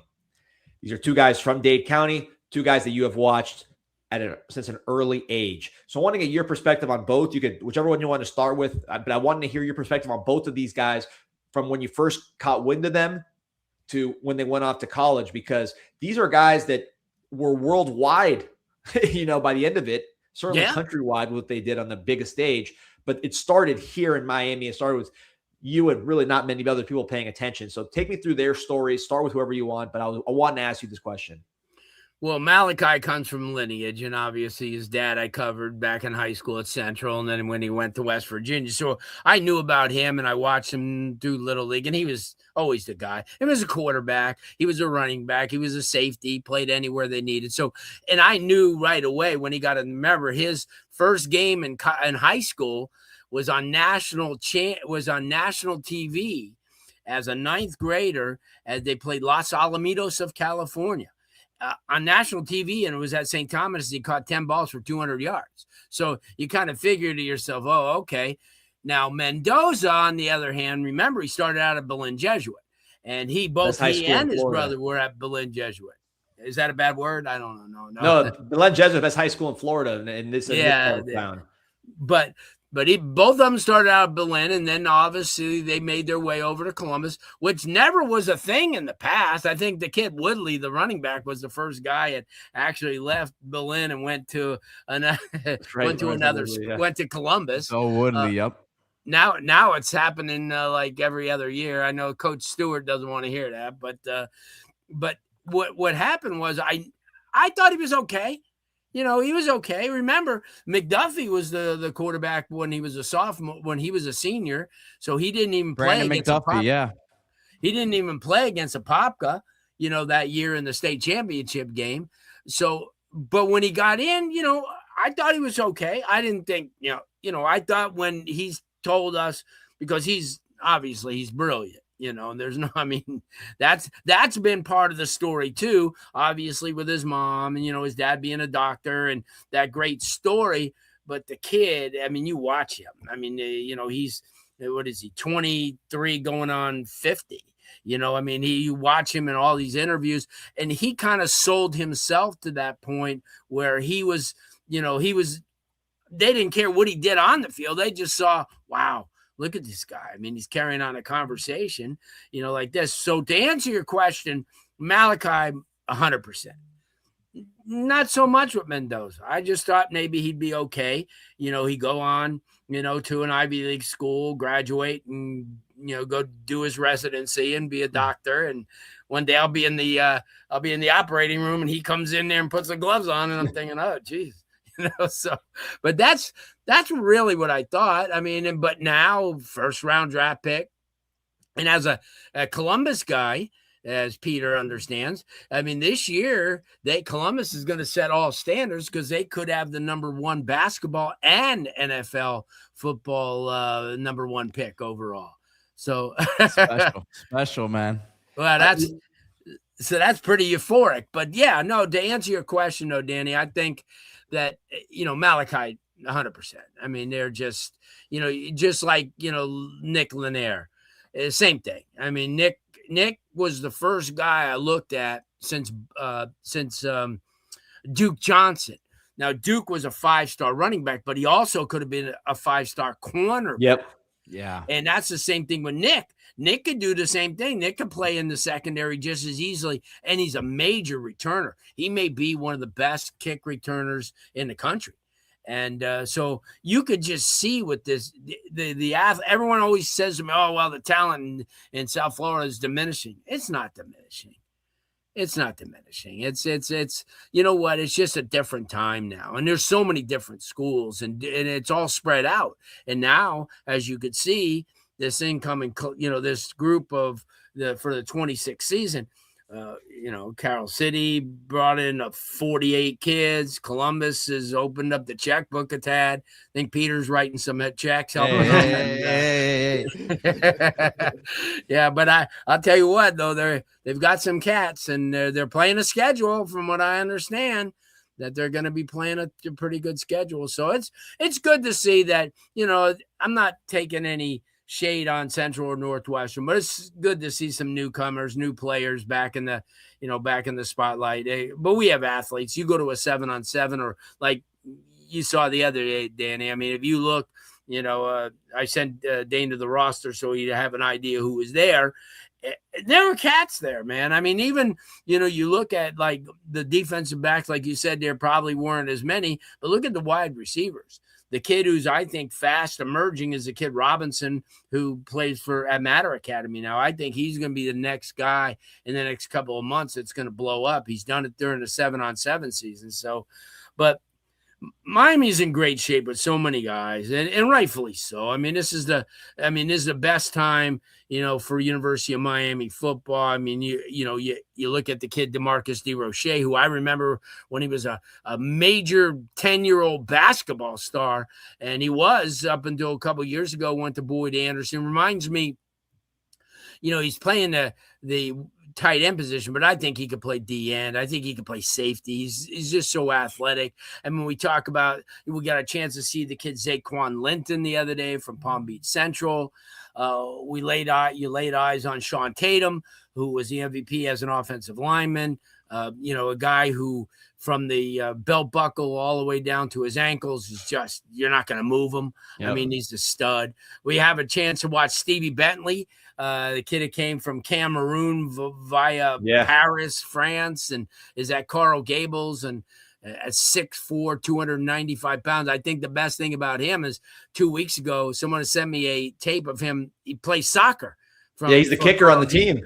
And he broke away on a play, and I'm thinking, I'm gonna need that video, Larry. I will tell you this, Pete. Hey, Peter, I'll tell you what. If I was that goalkeeper, he turned 10 shades of white, man. I'm telling you. Larry, we could talk forever, man. You brought up the fact about Boozer maybe going for a top 5. You could see, it's not out of the realm. Mendoza for sure will go number 1. Ruben Bain could be in that top 5 range. Yes. You look at baseball, you could have 2 top 5 picks from South Florida between Gio Rojas at Douglas and then Lombard, who was at the Canes game yesterday. Yes, Lombard. Gulliver prep shortstop. He could be a top 5 pick. You get 2 top 5 baseball picks, and then of course Boozers. So this is all South Florida high school sports going to be on display here draft day. But listen, you got the comment here from the U. So you wish you guys had him on more, Larry. By popular demand, you're killing it with Prep Red Zone. I'm going to call you your title, the face that runs the place, just to, I'll describe it that way, what you do at Prep Red Zone. But love to have you on more, man. You are a legend. The people love it. Over 1,100 on right now watching this live. So, man, appreciate you joining us. All right, guys, anytime, you know that. All you have to do is call me. Just give me a time and I'm there. And it's always good to see you guys again. You guys are doing a tremendous job, and always watch you. Your shows are excellent, and yeah, very informative and firsthand, which is very, very novel, because nowadays when people don't know things, they kind of make things up. You guys are right there at the on the battle lines, and I appreciate you having me. Oh, this is our pleasure. Larry Bluestein. Thank you, Larry. Red Zone, Appreciate the you. man. Take care, guys. Appreciate you. Awesome stuff there, man. The best. Yeah, we got to do that more often, man. He's great. Yeah, loaded show today between the whole Bluestein thing, going really in the trenches, did the bank, and then basketball and baseball, man, rocking and rolling. Plus, we broke the backup tight end news, which is going to dominate the headlines. So, yeah, man, loving life right now. Fun time. Yeah, and we got another show this afternoon too. That's right. 1:30, man, with Mike Ryan. That one 1:15. 1:15. You keep saying 1:30. 1:15. Well, what is an unusual time? 1:15. I got to get that. I got to grab my head around it. That's what Mike Ryan, said. I'm gonna just say now, I will have Newcastle on in the background. Champions League, traveling to Azerbaijan today. Karabag. Longest trip ever in Champions League history. Yeah, so about 5,000 miles round trip there, 10-hour flight. So what do you know about Azerbaijan? I can tell you, I know one thing. My friend Louis, that's where his internet connection's set up when we play video games, because it's a horrible connection. So that's what we always tell him, that he has the Azerbaijan Wi-Fi. We might have some Azerbaijan guy in the chat saying, "Man, my Wi-Fi is great. I watch you guys every day, crystal clear." Hey, if you're from Azerbaijan, let us know in the comments. Yeah, that'd be nice if we have some followers from there. There's probably some way to look at the map and see if we have like 0.001% of our viewership from Baku. Shout out to Baku.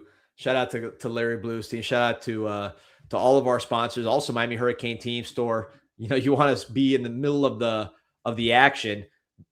For Harry Rothwell, as you know, was at everything yesterday. The Mr. Canes legend on Twitter, who runs the team store. I mean, baseball, basketball, this is right across campus. You can go to both games and you can go to the store beforehand. MiamiHTS.com if you're not local. Promo code INSIGHT20 gets you 20% off your first item, local or in-store or online, whatever it is. That is MiamiHTS.com. Promo code INSIGHT20. Support Canes Athletics, man, because it is peaking right now. You'll see all you guys at 1:15. Although Josh Gross says it'll still start at 1:30. We're timely these days. 1:15. We will be there. Oh, look at that. Baku looks beautiful, man. I'm telling you, the boys out in Azerbaijan. Look at this. I've been telling you, I've been seeing a lot of the clips of the Geordies out there. It's a nice looking place, man. I'm telling you, Azerbaijan. It wasn't on my list, but it is now. Shout out to Baku, man. 1100 on. Like and subscribe to the show. Go Canes. Go Canes.